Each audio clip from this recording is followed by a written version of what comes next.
Bab ke-213, Perjuangan Yusuf.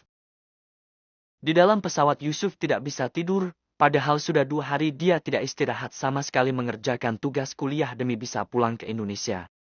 Selama ini Yusuf menahan diri bersabar hanya ingin membuat Ayunda fokus kuliah, tetapi nyatanya dia tinggal sebentar Helmi sudah mengambil langkah melampauinya dan langsung melamar Ayunda.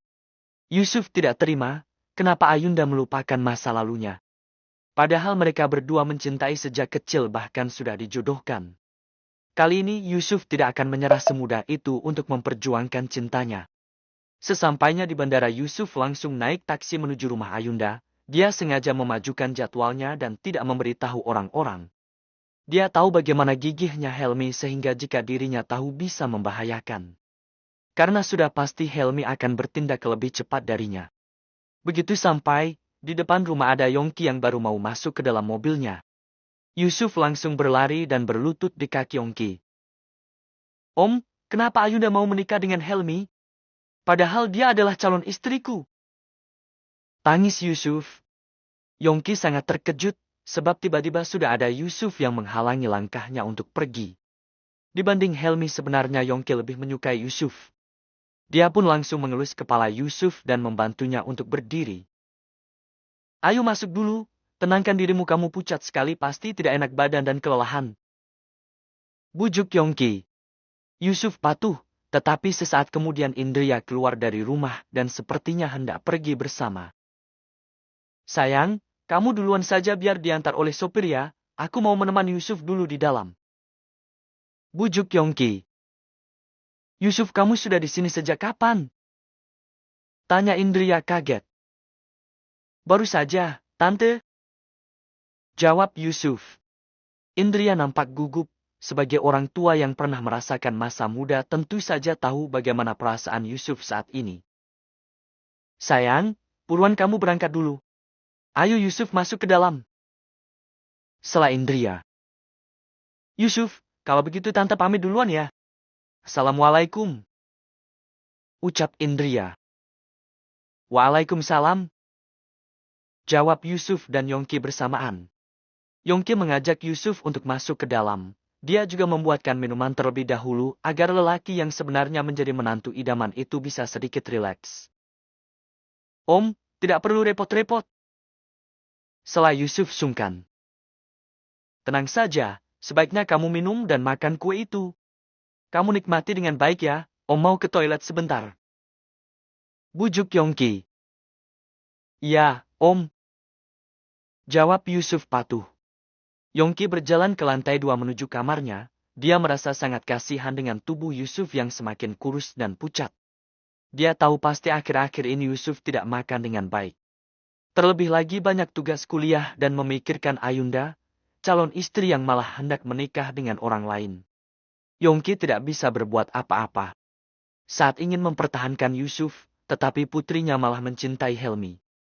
Kini yang perlu dia lakukan adalah memberi pengertian pada Yusuf secara perlahan, tentu saja kalau Yusuf dengan keadaan sudah lebih baik. Tiba-tiba telepon Yongki berbunyi, nama putri tersayangnya muncul dan dia langsung mengangkatnya. Assalamualaikum. Waalaikumsalam. Ayah kok lama amat sih? Ayah tidak jadi ke rumah kakak ipar kamu, tapi bunda kamu sudah ke sana, masih di perjalanan. Loh, ayah ini bagaimana sih? Kan ini adalah acara akikah cucu pertama ayah masa tidak datang. Ya nanti ayah akan datang, tidak akan terlambat kok. Mulainya masih nanti malam jam 7 kan? Ini baru jam berapa? Tapi semua orang sudah kumpul-kumpul, nggak enak kalau ayah belum ada. Sayangku, di sini masih ada tamu penting. Ayah tidak bisa meninggalkannya. Memangnya siapa? Yusuf. Ho. Kak Yusuf? Ya. Sudah dulu ya ayah tutup dulu teleponnya. Ya, assalamualaikum. Waalaikumsalam. Setelah menutup telepon Yongki mengintip ke arah Yusuf yang sudah selesai minum dan makan kue, dia pun segera turun untuk menemuinya lagi. Yusuf, apa kamu mau makan dulu? Ayo kita makan bersama aku tahu ada restoran yang enak di dekat sini. Tawar Yongki. Om, tidak perlu repot-repot.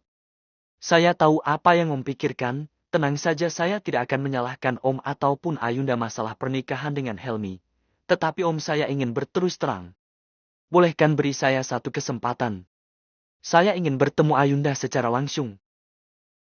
Setelah Yusuf tanpa basa-basi lagi, Yongki semakin merasa serba salah, apalagi Ayunda sudah hendak menikah dalam hitungan bulan. Saya mohon, Om, nanti setelah mendapat penolakan secara langsung dari Ayunda saya akan mundur. Tetapi sekarang Ayunda belum sah menjadi istri Helmi, saya masih ingin berusaha. Bahkan saya belum semua berusaha, Om, gagal setelah berusaha jauh lebih baik daripada saya diam saja. Bujuk Yusuf penuh harap. Yongki sampai tidak bisa berkata-kata, ingin menolak, tenggorokannya serasa terkena radang yang ingin bilang tidak, rasanya panas. Om, saya mohon. Bagaimanapun juga saya dan Ayunda sudah dijodohkan sejak kecil. Ayunda menerima Helmi tanpa bilang pada saya itu sangat menyakitkan. Setelah Yusuf pilu. Baiklah, kalau begitu mari ikut aku. Jawab Yongki hanya bisa pasrah. Mungkin jika mendapat penolakan dari Ayunda secara langsung, hidup Yusuf lebih tenang ke depannya. Ayunda merasa tegang saat barusan mendengar jika Yusuf sudah pulang dan menemui ayahnya. Dia sangat takut harus bagaimana. Ada perasaan bersalah, apalagi saat dia tahu jika di masa lalu ada sesuatu antara dirinya dengan Yusuf. Walau tidak bisa mengingatnya, tetapi Ayunda tetap merasa ada sesuatu yang telah dilewatkan. Ayunda, kamu kenapa bengong? Sapa Nala. Tidak apa-apa. Oh ya, kenapa Kak Nesen dan Kak Zahrana belum datang juga? Setelah Ayunda. Kamu belum tahu ya kalau Kak Zahrana hamil muda, karena kondisi tubuhnya kurang baik makanya tidak bisa ke sini, jadi besok pada mau ke sana deh. Jawab Nala penuh sukacita. Ayunda juga langsung cerah. Dia tahu jika selama ini Zahrana sangat menginginkan kehamilan. Alhamdulillah, aku turut bahagia. Ucap Ayunda. Setahun lagi, kayaknya kamu juga bakal hamil nih. Canda Nala. Ih Kak Nala, aku ini masih kecil tahu. Sergah Ayunda kesal sekaligus malu. Oh ya, di mana calon suami tersayang kamu? Goda Nala. Ah, bercandanya nggak lucu, aku malas jawab. Sergah Ayunda.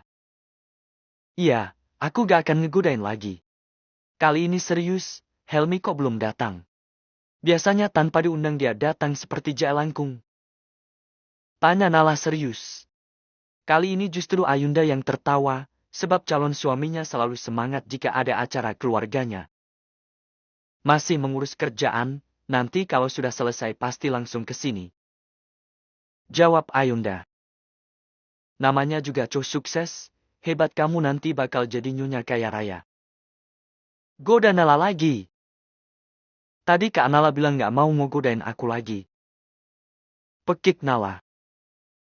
Ayunda, kamu kenapa sih teriak-teriak? Tuh dicariin ayah, di ruang keluarga belakang. Setelah Indria. Ada apa, Bunda? Kenapa tidak langsung kemari saja? Tanya Ayunda curiga. Ada Yusuf, katanya mau ngomong sesuatu yang penting. Temui saja, katakan apa yang memang seharusnya kamu katakan. Bujuk Indria. Ayunda sudah menebak, pasti Yusuf tidak akan semudah itu untuk menyerah. Tetapi memang sosok Yusuf yang gantengnya kelewatan itu bisa membahayakan tekadnya.